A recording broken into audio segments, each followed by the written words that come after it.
কালকে অয়ন এগুলো নিয়ে এসছে বাজার থেকে। তো তোমরা তো জানোই আমাদের ফল খুব খাওয়া হয়। তো আজকে ভাবছি তরমুজ খাওয়া যাক সকাল সকাল উঠে। তো চলো তরমুজটা কাটি। তো এই দেখো তরমুজটা কাটলাম। তরমুজটা কিন্তু খুব সুন্দর রয়েছে এখন, না খুব সুন্দর তরমুজ উঠছে বাজারে। আমার এই তরমুজ কাটার সময় ভীষণ টেনশন হয় যে তরমুজ কীরকম মানে বেরোবে, ভিতরটা কীরকম থাকবে। আজ আমাদের ফলাহার সকালের সাজিয়ে নি, এই দিয়ে আজকে আমাদের শুরু হলো সকাল। তো চলো খাওয়া যাক। তো চলো আগেটা খাওয়া যাক। মিষ্টি আছে? গুড মর্নিং জানিয়ে দিয়েছে সবাইকে। Good morning. আইসাস চলো আগে খেয়ে নিই ফলটা। গুড মর্নিং ফ্রেন্ডস, আজকে দেখো সকাল সকাল তোমাদেরকে বারান্দা থেকে গুড মর্নিং জানাচ্ছি। তো এখানে একদম দাঁড়িয়ে কথা বলা যায় না, এখানে এসটিভির কাজ চলে। আরেকটাও রিজন আছে, আমার নেবার এখানে নেই।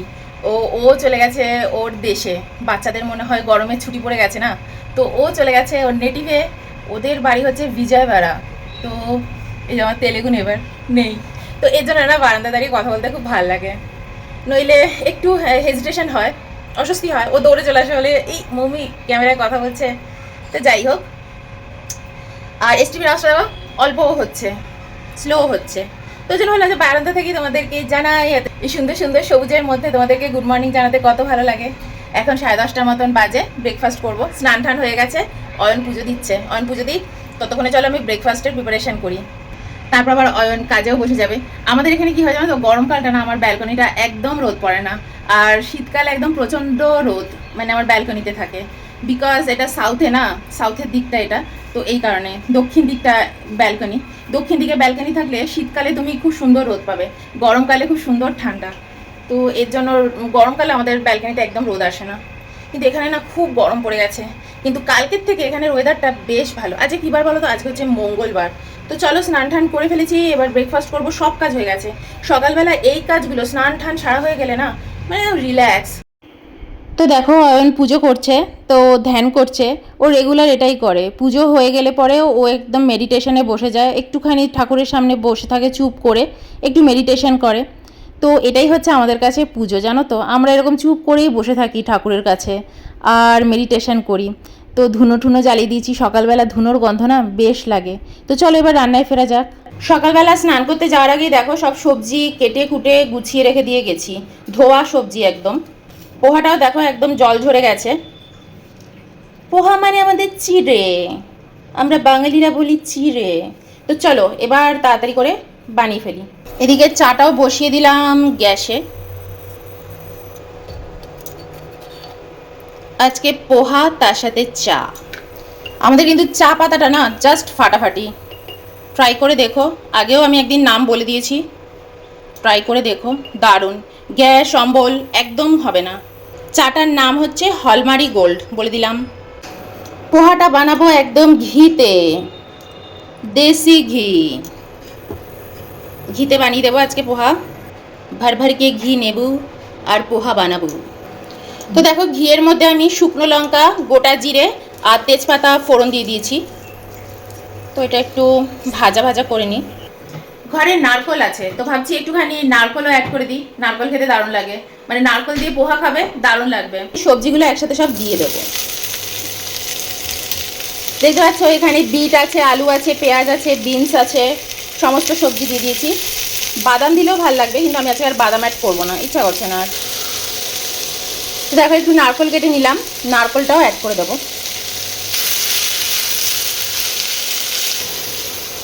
এবার ঢাকা দিয়ে দিলাম। আর কিছুই সেরকম অ্যাড করবো না, নুন হলুদ মিষ্টি ব্যাস। আমি কোনো রকম মশলা অ্যাড করি না, ওই জিরে গুঁড়ো ধনে গুঁড়ো ভালো লাগে না আমার। দুধটাও দিয়ে দিই। আমি চায়ের জন্য আবার দেখো নর্মাল দুধেই আবার চলে গেছি, কারণ তোমরা হয়তো বলবে যে দিদি তুমি বলছিলে যে তুমি নর্মাল দুধটা এখন ইউজ করছো না, তুমি ওটস মিল্কটা ইউজ করছো। এই যে ওটস মিল্ক পড়ে আছে, পুরো এক পড়ে গেছে, মানে পড়ে আছে অনেকটা রয়েছে এখানে, 500-র উপরে ওটস মিল্ক রয়েছে। কিন্তু আমি এটা না খেতে পাচ্ছি না চায়ের সাথে, ভালোই লাগছে না। এর মধ্যে না অনেক পাল্প রয়েছে, মানে প্রচুর ওটস রয়েছে এর মধ্যে। চায়ের মধ্যে দিলেই না চা মানে কেটে যাচ্ছে, ছানা কাটে যেরকম না ওরকম কেটে কেটে যাচ্ছে। তো এই দুধটা দিয়ে আমি একদমই চা খেতে পাচ্ছি না। তো অয়ন বলছে এরপর আলমন্ড মিল্কটা নিয়ে আসবে, একবার ট্রাই করবো চায়ের সাথে। এই ধরনের দুধগুলো জানো তো এমনি খেতেই ভালো লাগে। ধরো তুমি কর্নফ্লেক্সের মধ্যে খাচ্ছ, এমনি ওটস দিয়ে খাচ্ছ।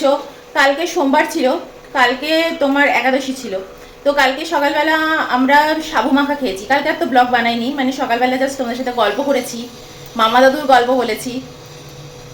তো কালকে না আমাদের খাওয়া দাওয়া সেরকম হয়নি দুপুরবেলার দিকে। অয়ন তো অফিসে চলে গিয়েছিল, অফিস থেকে এসে অয়ন দুধ সাবু খেয়েছিল, তো আমি সাবু মাখা করেছিলাম। তার মধ্যে সব রকম ফল দিয়ে দিয়েছি, আম দিয়েছি, তোমার ইয়ে দিয়েছিলাম, কলা দিয়েছিলাম, নারকেল দিয়েছিলাম, আর দুধটা যেটা দিয়েছিলাম সেটা ওটস মিল্কটা দিয়ে করেছিলাম সাবু মাখাটা। এত ভালো হয়েছিল, এত ভালো হয়েছিল, আমি ভাবতেই পারছি না। কোনো গ্যাস অম্বল কোনো কিছু হয়নি। এই দুধগুলো দিয়ে যখনই আমি না সাবু মাখা করি বা কোনো কিছু ডাইরেক্ট খাই, যেমন গ্যাস অম্বল এরকম মানে এরকম ফিলিং হয়। তো যাই হোক, মানে অস্বস্তি লাগে, আমি খেতে পারি না, আমি এই দুধ একদমই খাই না। তো কালকে ওটস মিল্কটা দিয়ে খেলাম, খুব ভালো লেগেছে। তোমরা কখনো সাবু মাখা খেয়ে দেখো ওটস মিল্ক দিয়ে, ভালো লাগবে। তো দেখো চিড়ে কিন্তু একদম ডান হয়ে গেছে। এটা আমি এর মধ্যে একটু কিশমিশও অ্যাড করে দেবো, এটা ধুয়ে রেখে দিয়েছিলাম। তো কিশমিশ দিলে না পোহা খেতে খুব ভালো লাগে। কিশমিশ, কাজু বাদাম, কাজুটা আর অ্যাড করিনি, এমনি বাদামও অ্যাড করলাম না, তো কিশমিশটা অ্যাড করে দিলাম। কিশমিশটা দিলে টেস্টটা খুব ভালো লাগে পোহার। আর দেখো আমি মধ্যে কিন্তু হলুদও অ্যাড করিনি, সিম্পল নুন আর মিষ্টি, এছাড়া কিচ্ছু অ্যাড করিনি। প্রথমে যে জিরে ফোড়নটা দিয়েছিলাম না, সেটা স্মেলটা খুব সুন্দর আসে চিড়ের মধ্যে দিয়ে। অন্য কিছু দিলে না শুধু ওই মশলারই টেস্ট আসে, নিজস্ব যে ফ্লেভারটা সেটা একদম নষ্ট হয়ে যায়। আর দেখো বিট দিয়েছি বলে কি সুন্দর কালারটাও এসছে, তাই আর আমি হলুদ অ্যাড করলাম না। তো চলো বাটিতে সার্ভ করে নিই, টেবিলে বসি, তোমাদের সাথে একটু গল্প করি।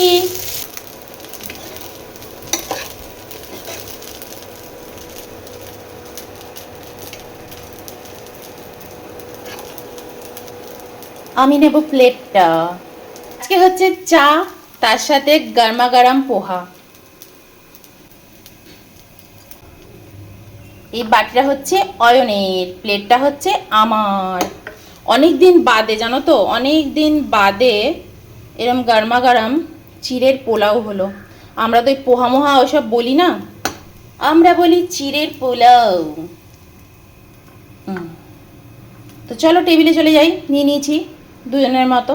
তো এই দেখো নিয়ে চলে এসেছি টেবিলে, আর এর সাথে গরমা গরম চা চলে এসেছি, চা আর আজকে হচ্ছে পোহা। অয়নের আজকে মনটা একটু খারাপ, তার জন্য ভালো একটু গরমা গরম পোহা খাওয়া যাক। আজকে অনেকটা বেলাও হয়ে গেছে, এখন 11:30 বাজে জানো। তখন তো অয়ন পুজো টুজো করে উঠলো। আমি তো সকাল থেকে ভেবেই রেখেছি পোহা করব। আর অয়ন যখন অফিসে যায় না সকালবেলা মুড়ি ঠুড়ি খেয়ে চলে যায় তাড়াতাড়ি করে, আর অয়ন যায়ও খুব তাড়াতাড়ি সকালে, তোমরা তো জানোই। তো আমি বললাম যে তা আজকে একটু পোহা খাওয়া যাক। এখন আবার 2-3 দিন অয়ন বাড়িতেই থাকবে, তাই তো? দুদিন বাড়িতেই থাকবে। ফার্স্টে চা নয়, ফার্স্টে পোহা খেয়ে দেখবো কেমন হয়েছে। চলো খাওয়া যাক। দারুণ হয়েছে। লঙ্কাগুলো সব অয়নের পাতে গিয়ে পড়ে। তুমি লঙ্কার সাথে একটু চিড়ে উঠে আসছে তো, অয়ন বলছে এই চিড়ে নিয়ে নিচ্ছে। দাও, তোমার ইসে রয়েছে, ফ্রাইং প্যানের মধ্যে রয়েছে, আরও রয়েছে, আরেকটু রয়েছে, অয়ন নিয়ে নেবে। চিড়েটা জাস্ট ফাটাফাটি হয়েছে যেন, ফাটাফাটি। এখানে কনস্ট্রাকশনের কাজ চলছে। ও বাবা, এত কনস্ট্রাকশনের কাজ চলে না। এখানে কি কাজ চলছে জানো? পায়রার নেট লাগাচ্ছে পুরো ফ্ল্যাটে, ফ্ল্যাট ঘিরে দিচ্ছে পায়রা নেট দিয়ে। পায়রাগুলো না খুব উৎপাত করে গো, খুব সমস্যা করে, ওর জন্য ওই কাজ চলছে পাশের বাড়িতে। এবার দেখো আওয়াজটা একটু কমেছে। অয়নের কালকে থেকে খুব মনটা খারাপ ছিল জানো তো, ওর জন্য আমি আজকে সকাল সকাল ভাবলাম অয়নের জন্য একটুখানি চিড়ে টিড়ে বানাই, তাহলে ওর মনটাও একটু ভালো লাগবে। আর রোজ না সকালবেলা মুড়ি খেয়ে চা খেয়ে অফিস চলে যায়, ওর জন্য ঠিকঠাক খাওয়া দাওয়া হয় না। তো বললাম বাড়িতে আছে এখন তো 2-3 দিন, মনে তুমি বাড়িতে থাকবে তাই তো? তো 2-3 দিন এখন বাড়িতে থাকবে ও। বললাম ঠিক আছে একটু ব্রেকফাস্টটা একটু ভালো করে বানাই, ভালো করে পোহা টোহা বানাই। ও পোহা টোহা এগুলো খেতে ভালোবাসে, আমিও খেতে খুব ভালোবাসি। তো আজকে সকালে সব কাজ হয়ে গেছে, আমার স্নান হয়ে গেছে, আমি মাথাটাও বসেছি দেখো এই। তো পোহাটা খুব ভালো হয়েছে খেতে, আওয়াজটাও দেখো কমেছে। অয়নের মন খারাপ কেন জানো? গেস করো কেন হতে পারে? কারণ অয়ন অফিসে প্রমোশনটা যেটা পাবে বলেছিল সব বন্ধুরাই, ওটা হয়নি। শুধু মাইনেটা বাড়িয়েছে, প্রমোশনটা হবে বলেছে, এখন হবে না, পরে হবে বলেছে, হবে কিনা কেউ জানে না। বলার কথা। শুকনো লঙ্কা দারুণ। দেখো একটা কথা বলি, আমার কিছু এসে যায় না, অয়ন প্রমোশন পেলো না পেলো আমার তাদের কিছু এসে যায় না। আমাদের জীবন যেরকম চলছে সুখে শান্তিতে আনন্দে, আমি চাই আমার লাইফটা এরমভাবে চলুক, সত্যি বলছি মন থেকে।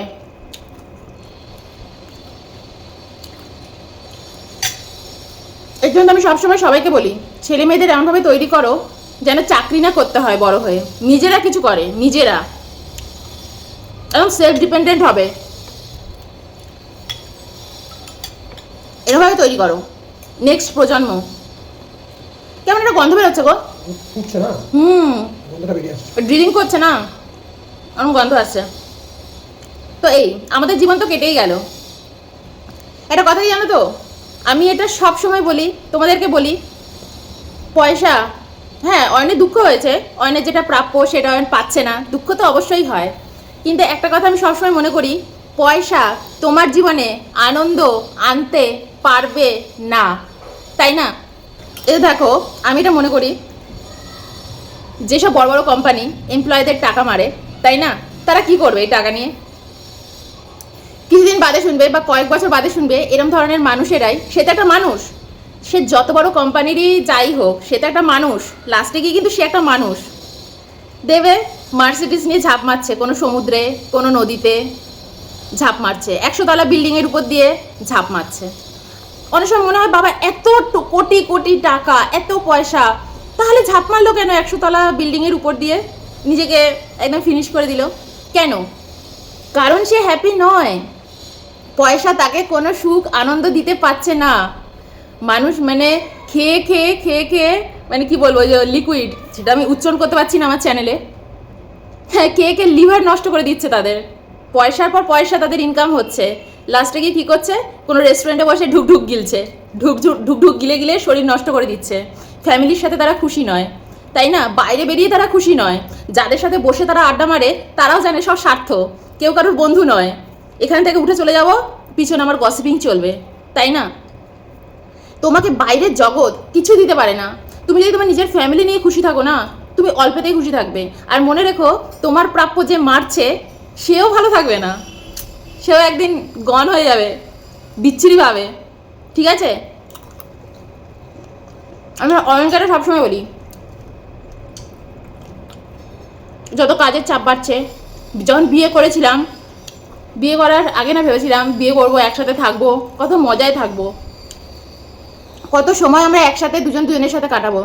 যখন বিয়ে হলো, আমাদের বিয়ে হয়েছে 17 বছর কমপ্লিট হয়ে গেল, 18 বছর চলছে রানিং, কতটুকু সময় আমরা দুজনের সাথে দিতে পারি? একই ঘরের মধ্যে থাকি, ঘরে বসেও কাজ করে, অন্য ঘরে আমি অন্য ঘরে, কথা বলার টাইম পাই না। তো খুশ থাকো, লাইফে খুশ থাকো।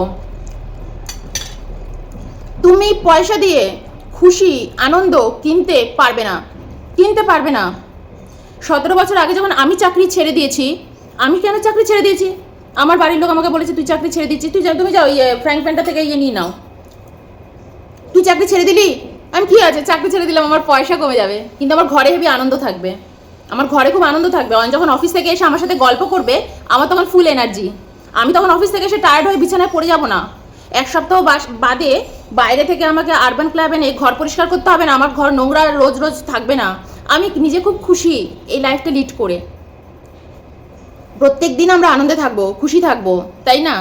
এটা খুব ইম্পর্টেন্ট। কজনের এটা আছে? আমি সবসময় বলি খুশি থাকো, আনন্দ থাকো, ঈশ্বর তোমাকে দেখবে, কোনো মানুষ দেখবে না। এইসব স্বার্থপর মানুষ চারদিকে ঘুরে বেড়াচ্ছে, পয়সা মারছে, ওরা কি দেখবে তোমাকে? দুদিন বাদে নিজেরাই অসুস্থ হয়ে মরে যাবে, কোনো না কোনো হসপিটালে দেখবে শুয়ে থাকবে, কি হবে এদের? বড় বড় কোম্পানি দিয়ে, কোম্পানি একদিন সব উঠে যাবে, ছেলেমেয়েরা এরপর যখন আর চাকরি করবে না, কোনো কিছু করবে না, কি করবে এরা? তাই নয় কি? কত কোম্পানিরা উঠেও গেছে, তাই না? তো আমি অয়নকে সবসময় এটা বলি, খুশ থাকো, লাইফে খুশ থাকো, খুশিটা খুব ইম্পর্টেন্ট, খুব ইম্পর্টেন্ট। আর আমি আমার লাইফটাকে না খুব সিম্পলিসিটি নিয়ে বাঁচি, খুব সিম্পলিসিটি নিয়ে বাঁচি। তো আমার এত কিছু প্রত্যাশা নেই জীবনে, যেরকম ঈশ্বর আমাকে রেখেছেন, খুব খুশি রেখেছেন। এই 17-18 বছর বয়সে কোথায় ছিলাম, কোথায় চলে এসেছি, বাকি জীবনটাও তিনি দেখে নেবেন, তাই না? এই তোমাদের সাথে কথা বলছিলাম, আমার কথা বলতে কত অসুবিধা হচ্ছিল, ড্রিলিংয়ের কাজ চলছিল। আমি যাতে তোমাদের সাথে ভালো করে কথা বলতে পারি, ড্রিলিংটা পর্যন্ত বন্ধ হয়ে গেছে, যাতে আমি তোমাদের সাথে কথাটা বলে কমপ্লিট করতে পারি। তিনি মাথার উপর তিনি রয়েছেন, সব দেখবে, রাস্তা ক্লিয়ার করে দেবে। আজকে যারা তোমার জীবনের পথে সমস্যা তৈরি করছে, কালকে দেখবে তারা নেই, ফুটে গেছে, তারা হসপিটালের বেডে শুয়ে আছে। তোমাকে নিয়ে যারা গসিপিং করে, তোমাকে নিয়ে যারা খারাপ কথা বলে, তারা কালকে হসপিটালের বেডে শুয়ে থাকবে, এত এত টাকা খরচা করবে, কিন্তু ওই যে কষ্ট, হসপিটালের বেডে শুয়ে শুয়ে যে কষ্ট, সেটা তাদেরকে রক্ষা করতে পারবে না। কে নেবে সেটা? ডক্টর, নার্স কেউ নিতে পারবে না। এই হচ্ছে ব্যাপার। চলো খেয়ে নি। আজকে আর ব্লগটা এইটুকুই রাখবো ভাবছি। ছোট্ট করে একটা কথা বললাম, ছোট্ট করে একটু ব্লগ রাখলাম, তোমাদেরও সময়টা কম খেলাম, তাই না? চলো খেতে খেতে তোমাদেরকে বাই বলি। বাই।